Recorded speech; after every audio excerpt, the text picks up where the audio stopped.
फिर से आप सभी का स्वागत है। हम अध्ययन कर रहे हैं यूहन्ना का सुसमाचार, उसका 12वां अध्याय। और पिछली रिकॉर्डिंग में हमने 26वें वचन को पढ़ा और मैंने कहा कि अगली रिकॉर्डिंग में हम इसे डिस्क्राइब करेंगे। तो यहां पर प्रभु यीशु मसीह कहते हैं, यदि कोई मेरी सेवा करे तो मेरे पीछे हो ले, और जहां मैं हूं वहां मेरा सेवक भी होगा।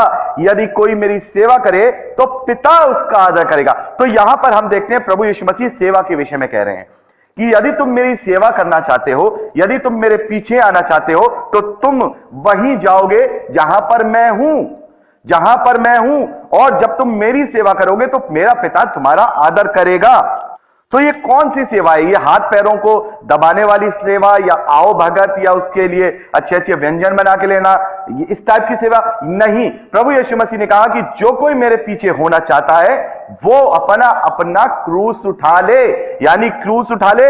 इस धरती के जीवन को अप्रिय मान, इस धरती के जीवन को तुच्छ मान। तो अगर तू मेरे पीछे होना चाहता है, यदि तू चाहता है मेरा सेवक बने, तो ये खास तौर पर मैं सेवकों के लिए कह रहा हूं, जो लोग प्रभु यीशु मसीह की सेवकाई में हैं, परमेश्वर के लिए सेवकाई कर रहे हैं। मैं खास तौर पर अपने लिए और उन लोगों के लिए इस बात को कह रहा हूं कि प्रभु यीशु मसीह कहते हैं, यदि तुम मेरी सेवा करने चाहते हो, मेरे पीछे हो लो, और जहां मैं हूं वहां मेरा सेवक भी होगा। तो जिस राह पर प्रभु यीशु मसीह चले, उन्होंने संसारिक जो जीवन था उसे इस तौर पे इस्तेमाल किया कि उसके पिता ने उसके लिए जो कार्य दिए थे वो केवल उसी बारे में सोचते थे, वो केवल उसी बारे में चिंतित रहते थे, वो केवल उसी बारे में आगे बढ़ते थे। उन्हें ना तो इस धरती के आनंद में कोई मजा था, ना ही इस धरती के भोजन में कोई मजा था, ना इस धरती के सुख सुविधाओं में उनसे कोई मतलब था। उन्हें तो केवल एक ही चिंता थी और एक ही बात थी उनके मन में, एक ही लगन थी कि मुझे अपने पिता का जो कार्य, जो मुझे उसने यहां धरती पर भेजा है, उसे करना है।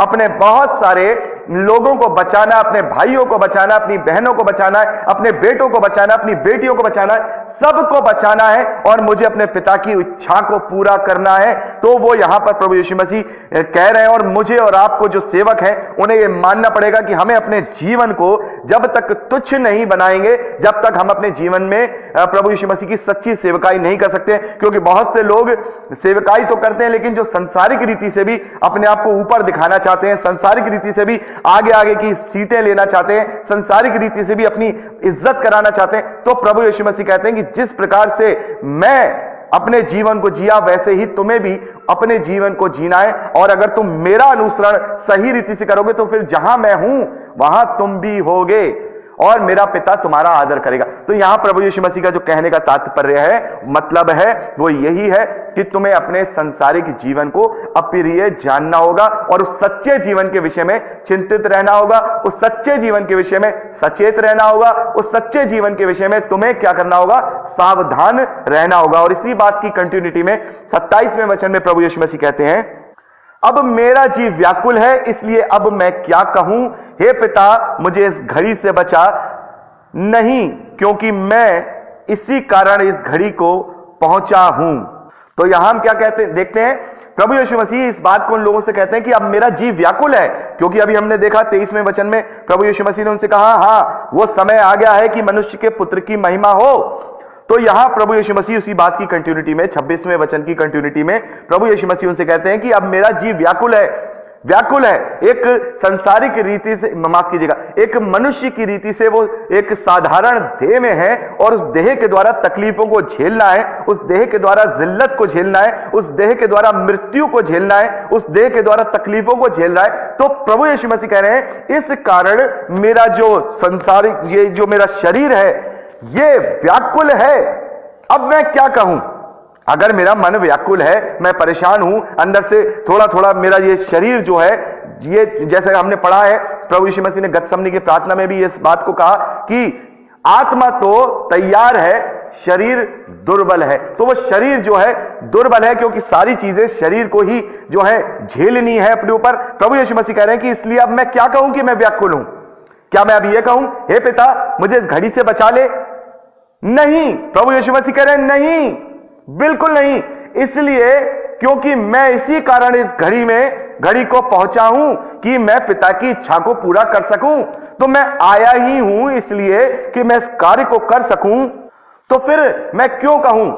मैं क्यों कहूं? और जैसे हमने गतसमनी के बाग की जो हमने प्रार्थना सुनी, तो प्रभु यीशु मसीह ने भी वहां पर यही बात को कहा है। उसने ये नहीं कहा कि मुझे इससे बचा, यहां वहां कहीं भी किसी भी प्रार्थना में प्रभु यीशु मसीह ने यह नहीं कहा, परमेश्वर अपने पिता से जब कहा कि मुझे इस कटोरे से बचा, यह कहा कि कुछ समय के लिए टाल, क्योंकि प्रभु यीशु मसीह चाहते थे कि और लोगों को विश्वास में ला सके और लोगों को चेला बना सके।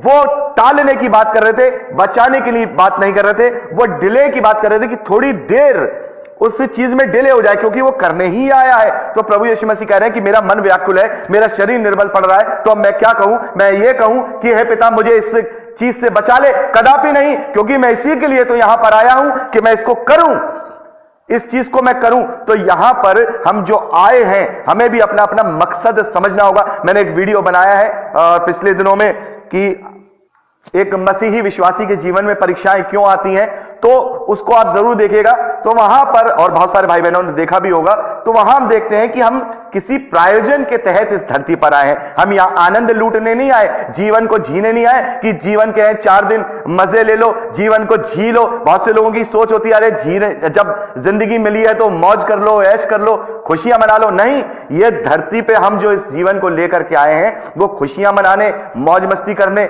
आनंद मनाने, खाने पीने, कपड़े पहनने इसलिए नहीं आए हैं, बल्कि हम इस धरती पर प्रायोजन के रूप में आए हैं कि हम अपने आप को प्रभु यीशु मसीह पर विश्वास करके शैतान की परीक्षाओं के द्वारा, इस धरती की परीक्षाओं के द्वारा अपने कर्तव्यों को पूर्ण रीति से परमेश्वर के विश्वास योग्य बने रहने के कारण, उसके ग्रहण योग्य बनने के कारण हम उस अनंत जीवन को प्राप्त करें जिसको प्रभु यीशु मसीह हमें देने आया है।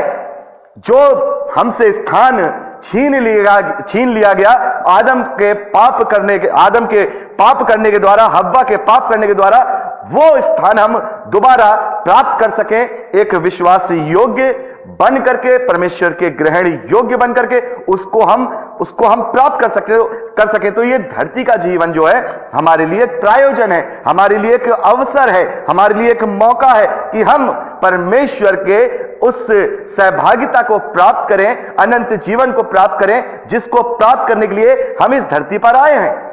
तो यहां पर प्रभु यीशु मसीह कह रहे हैं कि मैं आया ही इसलिए हूं कि मुझे अपने पिता की इच्छा पूरी करनी है।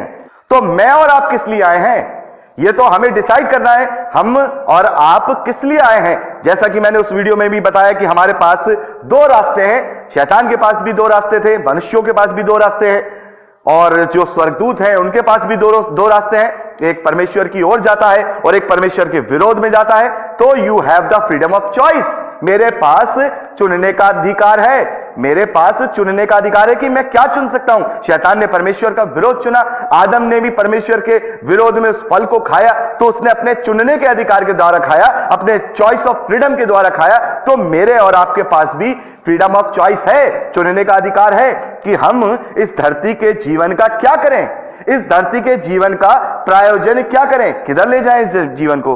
क्या गंधक की झील की तरफ ले जाएं, क्या गंधक की झील की तरफ ले जाए जो परमेश्वर ने शैतान और उसके दूतों के लिए बनाई है? क्या उस अनंत जीवन के लिए ले जाए जिसके लिए परमेश्वर ने अपने इकलौते पुत्र को भी नहीं रखा, उसको भी हमें दे दिया कि जो कोई इस पर विश्वास करे वो अनंत जीवन पाए।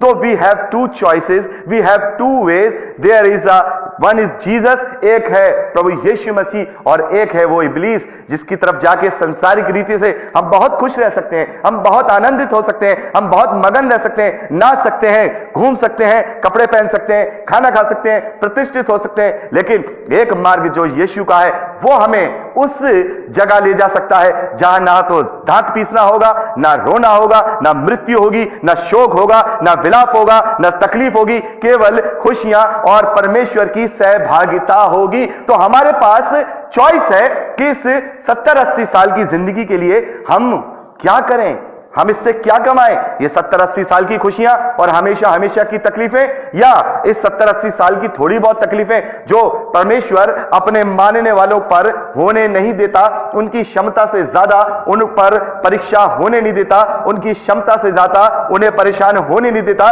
प्रभु यीशु मसीह कहते हैं कि तुम्हारे सर के बाल भी गिने हुए हैं। क्या आपको आपके सर के बाल पता है कितने हैं? मुझे अपने सर के बाल पता है कितने? बिल्कुल भी नहीं। ये मेरे बाल हैं। मुझे जब अपने बालों के बारे में जानकारी नहीं है, आपके बालों के बारे में जानकारी नहीं है, लेकिन वो परमेश्वर हजारों करोड़ों लोगों के सर के बालों तक को भी जानता है कि उसके सर में कितने बाल हैं।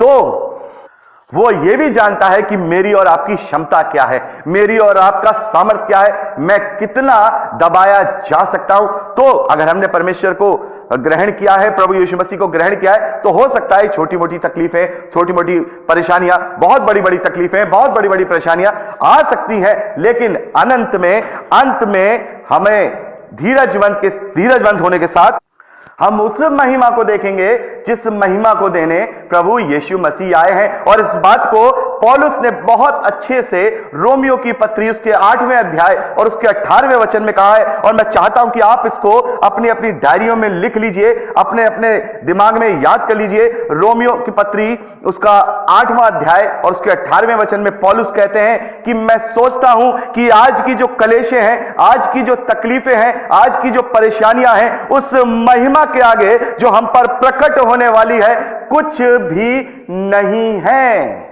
जो महिमा प्रभु यीशु मसीह के रूप में, अनंत जीवन के रूप में, परमेश्वर की सहभागिता के रूप में मुझे और आपको मिलने वाली है, मुझ पर और आप पर प्रकट होने वाली है, तो ये मुसीबतें, ये क्लेशें, ये परेशानियां उनके आगे कुछ भी नहीं है। तो इस वचन को मैं अपने जीवन में थामा हुआ हूं और मैं चाहूंगा कि आप भी इस वचन को अपने जीवन में थामे रहें, क्योंकि प्रभु यीशु मसीह यही कहते हैं कि जो अपने इस धरती के प्राण को प्रिय जानता है वो उसे खो देता है, और जो इस जगत में इस धरती के प्राण को अप्रिय जानता है वह अनंत जीवन के लिए जो उसके लिए जो जिंदगी है उसकी रक्षा करता है। तो हमें यहां देखना है कि प्रभु यीशु मसीह ने भी यही कहा कि मैं जानता हूं मेरे साथ क्या हो रहा है, क्योंकि मैं इसीलिए आया हूं। तो मुझे और आपको भी यह सोचना पड़ेगा कि मैं और आप इस धरती पर क्यों आए हैं। हमारे हाथ में है, हम इसे व्यर्थ कर लें या फिर प्रभु पर विश्वास करके उसकी आज्ञा पालनता के द्वारा, उसकी ग्रहण योग्य बनने के द्वारा हम उस चीज को प्राप्त कर लें जिसके लिए मेरे मसीह ने बहुत बड़ी कीमत चुकाई है। उसने अपने लहू को बहाया है, उसने तकलीफों को सहा है, उसने जिल्लत को सहा है, उसने कोड़े खाए हैं, और क्या क्या उसने नहीं किया मेरे और आपके लिए। जब उस अनुग्रह को वो लेकर के आया है तो हम क्यों उस अनुग्रह को ठुकराएं। आओ मैं और आप बढ़े। कहीं कोई कमी है, कहीं कोई गलती है, कहीं कोई जांचने में कमी है, दोबारा जांचें, दोबारा अपने आप को इसके लिए तैयार करें कि हां तेरे उस अनुग्रह को मैं स्वीकार करता हूं, तेरे उस अनुग्रह को मैं अंगीकार करता हूं। मेरा प्रायोजन मेरे जीवन में, हे परमेश्वर मुझे बता, मेरा प्रायोजन मेरे जीवन में, हे प्रभु यीशु मसीह मुझे बता, ताकि मैं उस कार्य को कर सकूं जिस कार्य को करने के लिए तूने मुझे भेजा है। हर एक के जीवन से कुछ ना कुछ परमेश्वर का प्रायोजन होता है, तो ये मुझे और आपको ढूंढना है कि वो प्रायोजन क्या है। तो उस प्रायोजन को ढूंढ करके हम उस पर चलें। और अगर हमें कोई प्रायोजन नहीं भी मिलता है तो सबसे बड़ा प्रायोजन, सबसे बड़ा कर्तव्य तो इस धरती का यही है कि हम इस नाशवान शरीर से अविनाशी जिंदगी को प्राप्त कर लें। बहुत बड़ा अवसर है कि हम प्रभु यीशु मसीह पर विश्वास करें और इस नाशवान शरीर के द्वारा हम उस अविनाशी को प्राप्त कर लें जो प्रभु यीशु मसीह हमें देने आए हैं। और जब हम आगे पढ़ते हैं 28वें वचन में, तो वहां प्रभु कहते हैं हे पिता अपने नाम की महिमा कर। तब प्रभु यीशु मसीह कहते हैं हे पिता अपने नाम की महिमा कर। तब ये आकाशवाणी हुई, मैंने उसकी महिमा की है और फिर भी करूंगा। तब जो लोग वहां खड़े सुन रहे थे उन्होंने कहा बादल गरजा, दूसरों ने कहा कोई स्वर्गदूत उससे बोला। पर इस पर यीशु ने कहा यह शब्द मेरे लिए नहीं परंतु तुम्हारे लिए आया है। अब इस संसार का न्याय होता है, अब इस संसार का सरदार निकाल दिया जाएगा, और मैं यदि पृथ्वी पर से ऊंचे पर चढ़ाया जाऊंगा तो सबको अपने पास खींचूंगा। तो यहां पर 14 मिनट की रिकॉर्डिंग हो चुकी है और मैं चाहूंगा 28वें वचन से हम आगे का अध्ययन अगली रिकॉर्डिंग में करें। प्रभु आप सबको आशीष दे।